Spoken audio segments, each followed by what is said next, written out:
अस्सलामुअलैकुम students, welcome to my channel learn well.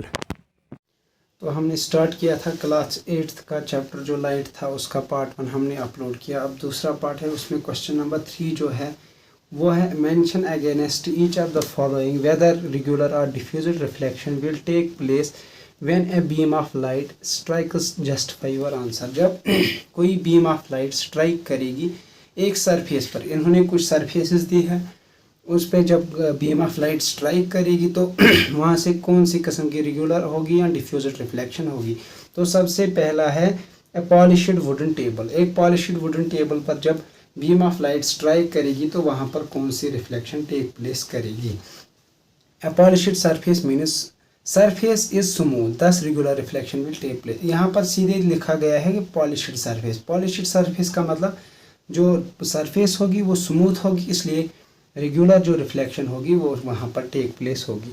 अब दूसरा क्या है इसमें, चॉक पाउडर। चॉक पाउडर क्या है, it is a surface, it's uneven. इसकी जो सरफेस है वो अनइवन है, तो इसका मतलब सीधे है कि इसमें डिफ्यूज्ड रिफ्लेक्शन होगी। तीसरा है कार्डबोर्ड सरफेस। कार्डबोर्ड सरफेस जो है इसकी जो सरफेस है वो क्या है, वो स्मूथ नहीं होती।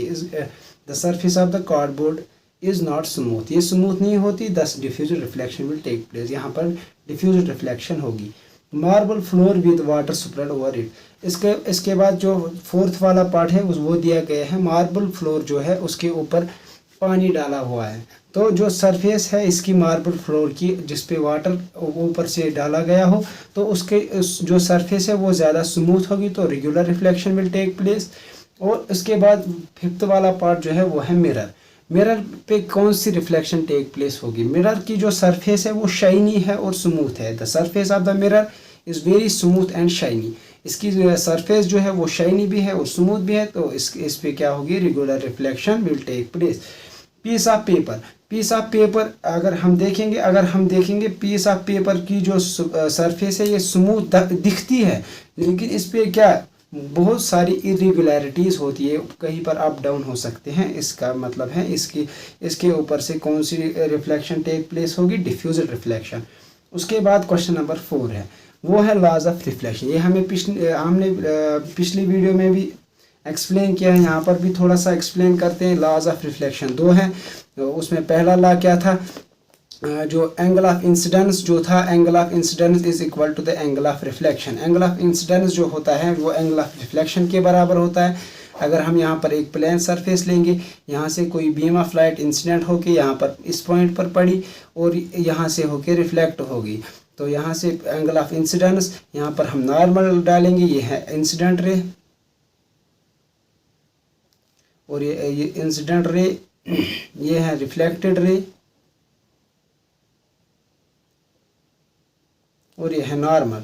ये इन दोनों के बीच में, इंसिडेंट रे और नॉर्मल के बीच में जो एंगल पड़ता है उसको हम एंगल ऑफ इंसिडेंस कहते हैं, और इन दोनों के बीच में एंगल ऑफ रिफ्लेक्शन, ये दोनों बराबर होते हैं। दूसरा लॉ क्या कहता है, जो इंसिडेंट रे, नॉर्मल और जो reflected ray on the point of incidence, यहाँ पर जो होते हैं ये सेम प्लेन पे लाई करते हैं। ये जो इनका प्लेन होता है ये सेम प्लेन पे लाई करती है। ये है लॉज ऑफ रिफ्लेक्शन। ये हमने पिछली वीडियो में भी पढ़ा, यहाँ पर भी थोड़ा रिवाइज किया। उसके बाद है फिल इन द ब्लैंक्स। जो फिल इन द ब्लैंक्स दी गए हैं इसमें वो है, पहला जो है इसमें अगर आप देखोगे नोटबुक पे, उस टेक्स्ट बुक पे भी में है ये कि अगर किसी प्लेन मिरर के आगे कोई इंसान खड़ा है 1 मीटर की दूरी पर, तो उसकी इमेज कहाँ पर बनेगी, उसकी इमेज 2 मीटर की दूरी पर बनेगी, क्योंकि इसकी जो प्लेन मिरर होता है इसमें जो साइज ऑफ जो डिस्टेंस होती है, distance of image and distance of object, वो वेरी करती है, क्योंकि इसमें जो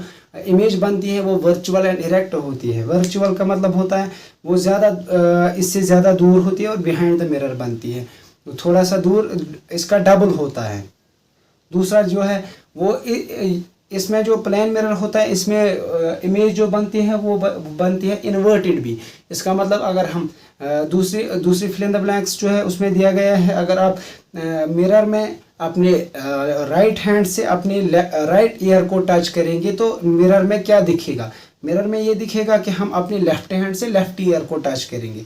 तीसरा जो है तीसरा जो है, अगर हम डिम लाइट में देखेंगे तो हमारा प्यूपल क्या होता है, हमारा प्यूपल लार्ज होता है, क्योंकि हमें डिम लाइट में लाइट की इंटेंसिटी कम होती है, तो हमें ज़्यादा हमारे प्यूपल थोड़ा बड़ा हो जाता है।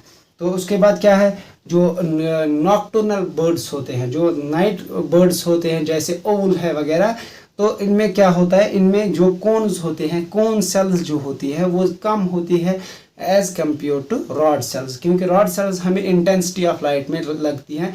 जब ज़्यादा लाइट होती है तो उस टाइम हमें रॉड सेल्स की ज़रूरत होती है ज़्यादा, जब कोन सेल्स होती है उस टाइम हमें डिम लाइट में वो ज़्यादा ज़रूरत होती है।